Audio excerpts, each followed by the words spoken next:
Hello and welcome to the 2025 Charter Day meeting taking place this week here at RCSI. Our theme this year is Next Generation Surgery. Over the next few days, we will focus on the people and the technologies that are changing surgical practice and reflect together on the opportunities and challenges ahead. I'm delighted to welcome the RCSI Early Career Surgeons Network for their inaugural Charter Day session, showcasing the achievements of colleagues in their early years of independent practice. From a technical perspective, the shift to robotic platforms is well underway. Throughout the week, we'll highlight the evolution and delivery of robotic surgery training, an area that is evolving rapidly. In partnership with industry, this year we're hosting our first ever Robotic Learning Village to give you hands-on time with the latest surgical technology.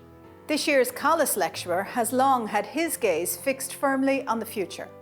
Professor Fergal O'Brien, Deputy Vice Chancellor for Research and Innovation at RCSI, is designing the implants and biomaterials that will be central to the practice of next-generation surgery. Join us on Friday when he will deliver the 100th Colles Lecture. Of course, the next generation of surgeons will also practice in a very much changed healthcare ecosystem. Throughout the programme, we'll hear from leading voices about the impacts that transparency, societal expectations, and changing healthcare governance structures will have on our professional lives. I look forward to meeting you at this week's meeting. And if you have yet to register, please do join us as we come together to ensure that we're each ready for next generation surgery.